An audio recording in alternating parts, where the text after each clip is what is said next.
अपने भगीरथ प्रयास से इतना बड़ा ये आयोजन किया और हम लोगों को लघु कथा सुनाने का एक मुकम्मल मंच दिया। अब मैं बिना समय गंवाए अपनी कुछ लघु कथाएं आपको सुना रहा हूं। आशीर्वाद दीजिएगा अगर आप तक पहुंच पाए। शीर्षक है ख्वाहिशें तो हैं।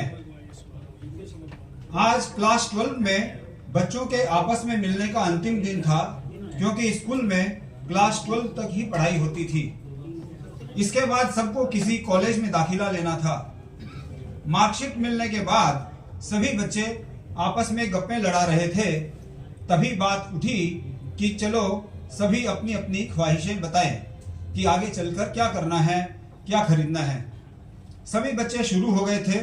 कोई कह रहा था कि अब वह स्मार्टफोन लेगा, कोई आईफोन लेने की बात कर रहा था, तो कुछ ने मोटरसाइकिल लेने की ख्वाहिश प्रकट की।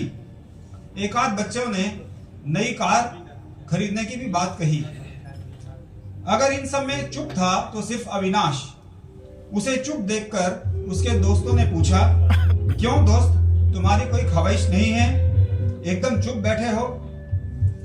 अविनाश की आंखें डबडबा आई। उसने कहा, ख्वाहिशें तो हैं पर मेरे पापा नहीं हैं। उसका जवाब सुनकर सब सन्नाटे में आ गए।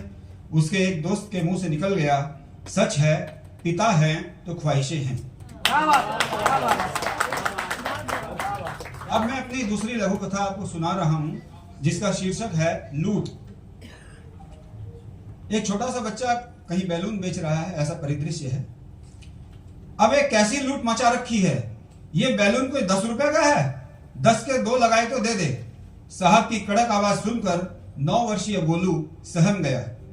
उसने मिमिया कर कहा, नहीं साहब, 8 में तो मैं खरीद कर लाया हूं, फिर मुझे क्या बचेगा?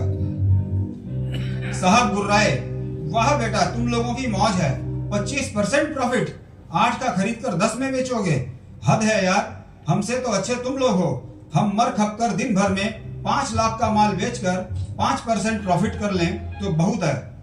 चल, न तेरी न मेरी, 9 रुपए लगा ले और 4 बैलून कार के सामने टांग दे। गोलू साहब की बातें समझ नहीं पाया। उसे परसेंटेज किस चीज को कहते हैं नहीं पता।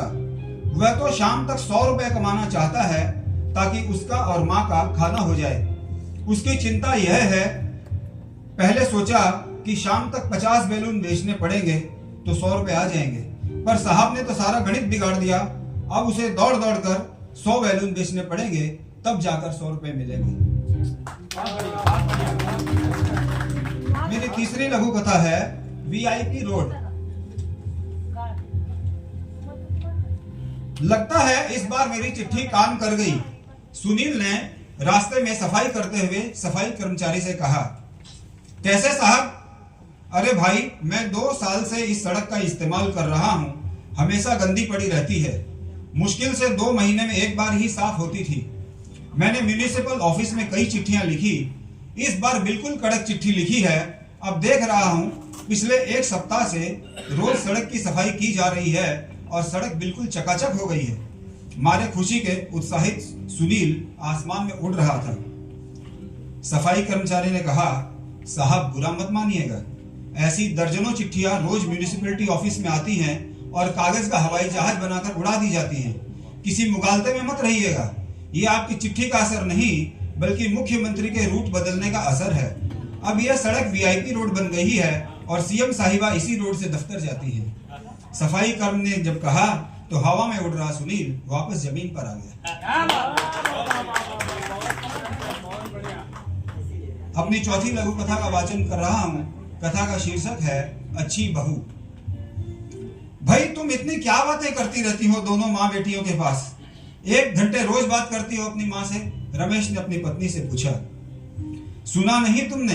दोनों भाभियों ने मम्मी की नाक में दम कर रखा है। महारानियां सुबह 7 बजे उठती हैं, जींस टॉप पहनती हैं और नखरे दुनिया भर के। महीने में एक बार मूवी तो पक्की देखनी है। मम्मी ने सोचा था कि अच्छी बहुएं आ जाएंगी जो जिंदगी मजे से कट जाएगी। आज 9 साल हो गए हैं शादी को, लेकिन चोंचले देखो, एक हम हैं, सुबह 6 बजे नहा लेते हैं, नहा धोकर मंदिर भी हो आते हैं। सुनीता ने तीखी आवाज में रमेश से कहा। रमेश उससे पूछना चाहता था कि अच्छी बहू सुबह 6 बज के नहाकर मंदिर जाने से होती है कि 9 साल बाद भी सास ससुर के साथ रहने और संयुक्त परिवार को निभाने से, जो कि सुनीता की भाभियां अच्छी तरह निभा रही थी, जबकि सुनीता ने शादी के 6 महीने बाद ही क्लेश करके सास ससुर यानी रमेश के माता पिता से अलग फ्लैट लेने पर मजबूर कर दिया था। लेकिन वह कलह के डर से चुप रह गया। सुनीता ने उसकी मां से झगड़ा भी इसी बात पर किया था कि वे रोज अपनी बेटियों से फोन पर क्यों बात करती हैं।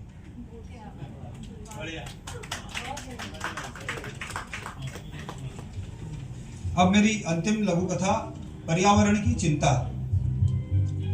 पत्नी ने पूछा, आज मॉर्निंग वॉक पर नहीं गए?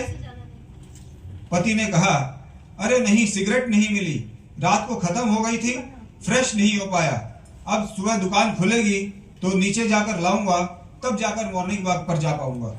पत्नी बोली, देर हो गई तो क्या यहीं सड़क पर टहल आना आधा घंटा, पार्क में तो जा नहीं पाए। पति ने नाराजगी जताते हुए कहा, यहाँ सड़क पर कहाँ टहलूंगा यार, लोगों ने इतनी गाड़ियां खरीद ली हैं कि सड़क पर प्रदूषण के कारण चलना मुश्किल हो गया है। लोगों को पर्यावरण और दूसरों के स्वास्थ्य की बिल्कुल चिंता नहीं है।